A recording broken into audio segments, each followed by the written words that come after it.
Hai guys, hasil GDP untuk kuartal kedua sudah keluar, bagaimana hasilnya dan apa efeknya kepada market, dan ada juga on-chain analysis menarik yang saya mau share kepada teman-teman. Nama saya Kelby dan saya menyajikan informasi seputar fundamental, technical, dan on-chain analysis. Tonton video ini sampai akhir agar informasi yang lengkap dan bermanfaat. Klik like dan subscribe untuk mendukung channel saya. Kita akan lihat dulu untuk Bitcoin di time frame daily, di mana ini secara makro dia sedang membentuk pola rounded bottom, di mana rounded bottom ini merupakan pola reversal ya teman-teman. Jadi kemungkinan besar ini merupakan bisa jadi ini sudah merupakan bottomnya kalau kita lihat dari price action sampai pada hari ini, kecuali ada beberapa price action yang kemudian membuat ini tidak valid lagi ketika dia melakukan yang namanya lower low untuk di daerah ini, khususnya di 17.600-an. Karena kita harganya itu berada di 24.200-an untuk puncaknya yang kemarin itu, dan sekarang itu sedang berada di 23.800-an. Dimana setelah terjadi pengumuman GDP yang kemarin itu terjadi kenaikan yang cukup signifikan. Setelah itu, kalau kita lihat untuk time frame 4 jamnya, jadi itu diumumkan di jam 7.30. Habis itu dia candle yang ini dia naik, kemudian dia naik sampai ke 24.000, tapi ada semacam rejection di daerah ini, ada 3 week yang terjadi di daerah situ. Apa yang menjadi isi daripada report GDP tersebut, di mana GDP-nya ini turun negatif 0,9% untuk kuartal kedua, dan ini merupakan untuk kedua kalinya ini mengalami negatif, dan di kuartal pertama itu sudah berkurang negatif 1,6%. Jadi ini kuartal 1 minus 1,6%, kuartal 2 itu minus 0,9%. Jadi ini secara technically kita ini merupakan sinyal resesi yang sangat kuat ya. Kalau kita lihat daripada 2 kali ada gross domestic product yang menurun. Dan ini disebabkan oleh beberapa faktor seperti pengurangan daripada inventory, kemudian ada kependudukan, investasi non kependudukan, dan untuk spending daripada government tersebut. Jadi ini fix kita untuk Amerika sendiri itu khususnya dia sudah mengalami resesi, dan kita akan lihat untuk kuartal 3 sepertinya di bulan September. Jadi untuk Juli, Agustus ya, September nanti akan diumumkan di bulan Oktober, itu nanti akan ada berita untuk GDP kuartal ketiganya itu bagaimana ya. Oke, untuk harga Bitcoin sendiri untuk time frame 1 harinya itu sebenarnya pumpnya itu cukup lumayan ya. Jadi ke sini ke daerah resistance ini 24 ribuan, dan ini sekarang hari ini dia ada koreksi sedikit di daerah ini. Dia pump setelah dia bounce daripada daerah Fibonacci Golden Pocket ini, yaitu 61,8-nya. Dan sekarang kalau misalnya kita lihat dari pola bear flag-nya itu, ini dia sudah tembus ke atas lagi. Ya, kemarin sudah tembus ke atas, sekarang berusaha untuk membuat fondasi yang kuat untuk naik daripada pola bear flag ini. Ya, oke. Kita matikan dulu itu. Dan sekarang dia kalau kita lihat dari time frame yang lebih kecil, di time frame 4 jam itu dia menyentuh di daerah supply zone yang ada di sini. Itu kelihatan kalau misalnya kita ubah ke time frame yang lebih kecil, jadi dia ada rejected di sini, 3 kali rejected di daerah sini, dan ada semacam bearish divergence yang terbentuk di daerah ini di time frame yang lainnya, di mana untuk 4 jam 4 jamnya sekarang dia kemungkinan besar ini dia mengalami yang namanya perlemahan, jadi bisa ada retrace sedikit, at least ada retrace sedikit ke misalnya ke daerah retest ke daerah 23.400-an, itu sangat mungkin sekali untuk terjadi. Kalau misalnya dia tiba-tiba bisa bounce dari sini dan membentuk fondasi yang kuat, maka dia bisa naik lagi ke atas, dan ketika dia membreak 24.200-an itu, maka dia bisa dengan cepat ke 25.000 dan mungkin bisa ke 27.000, 28.000 ya.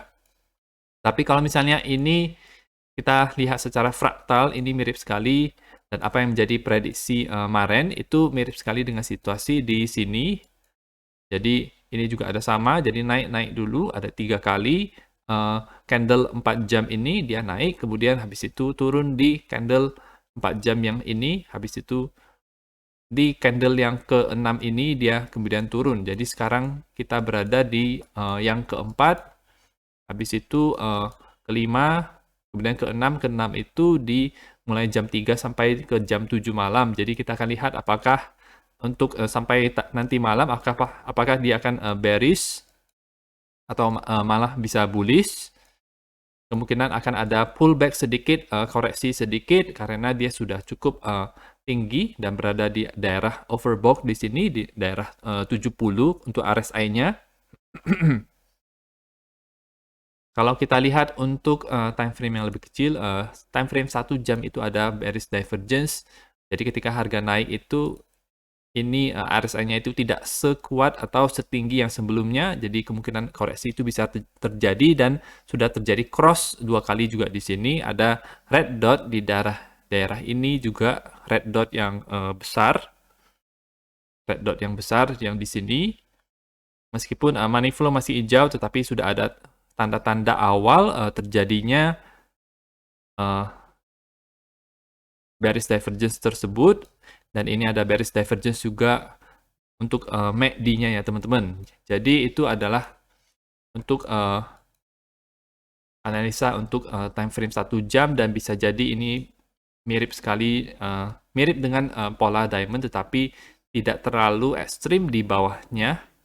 Tetapi ada 2 shoulder di sini, 2 shoulder, 1, 2, kemudian ini adalah head-nya dan ini bisa jadi ini adalah shoulder kanannya yang pertama dan yang kedua ada di sini ya. Jadi kita akan pantau lagi bagaimana price action-nya. Untuk altcoin itu dia sangat baik sekali performanya. Untuk Ethereum khususnya ini dia sudah mencapai level yang krusial yaitu di 1700, yaitu daerah support sebelumnya.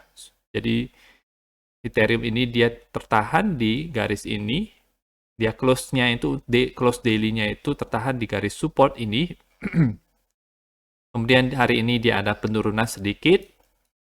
Untuk ininya ada sedikit bearish divergence kalau kita lihat untuk di time frame daily-nya dan di MACD-nya juga ya. Oke.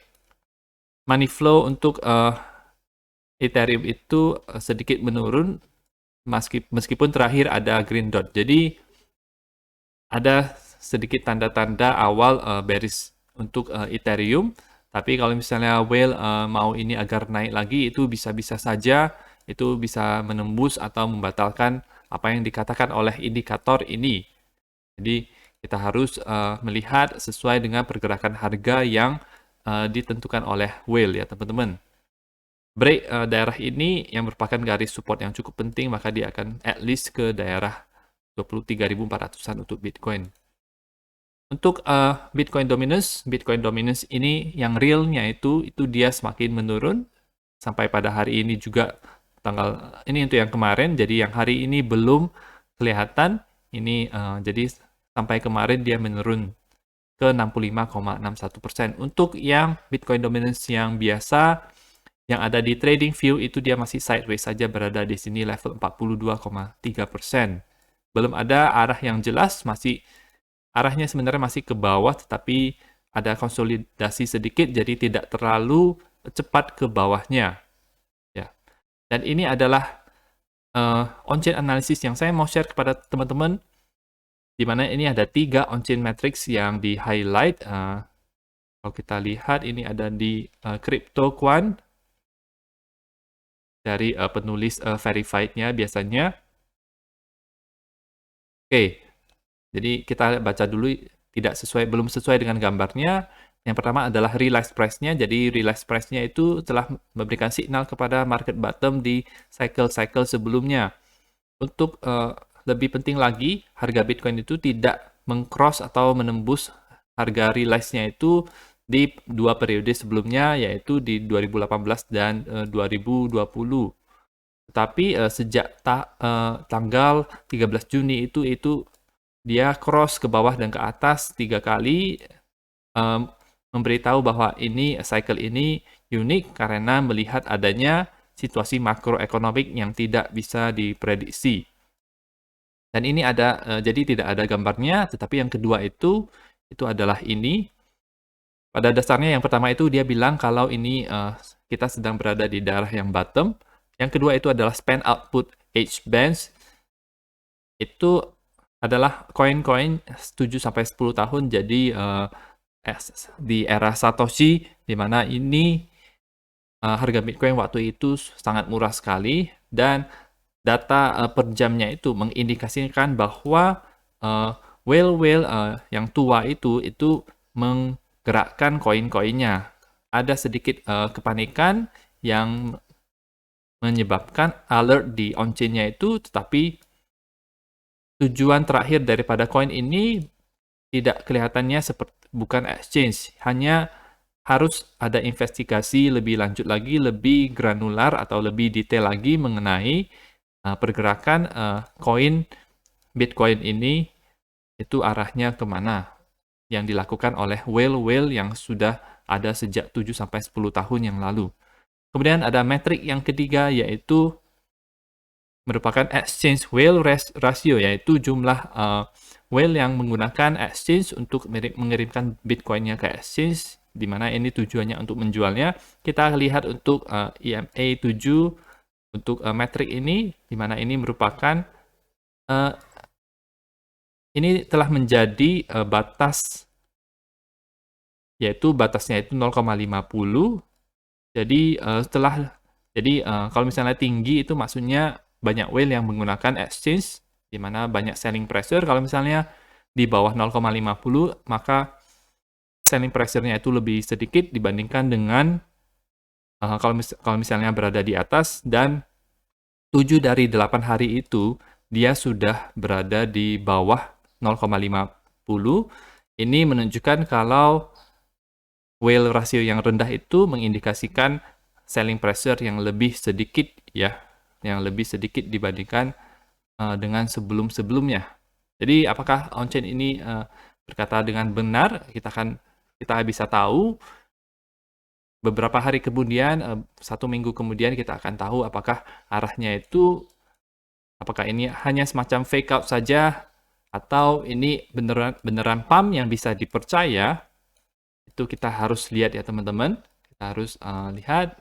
Dan biasanya untuk pola-pola yang bullish itu dia membuat semacam bull flag atau ada segitiga. Itu pola-pola yang kemungkinan besar itu bullish, merupakan continuation pattern daripada tren sebelumnya. Ini kita diperhadapkan kepada hal yang ini pernah terjadi di sebelum-sebelumnya. Ini sebenarnya pola yang bearish, jujur dari saya sendiri. Jadi kita akan lihat saja apa efeknya kepada market untuk dari siang hari ini sampai ke malam. Kemungkinan besar akan sudah bisa ada pergerakan besarnya, apakah akan ke atas atau ke bawah, ya. Jadi itu saja untuk informasi pada hari ini, semoga bermanfaat. Tetap dukung channel saya dengan mengklik like dan subscribe, dan nantikan video saya selanjutnya.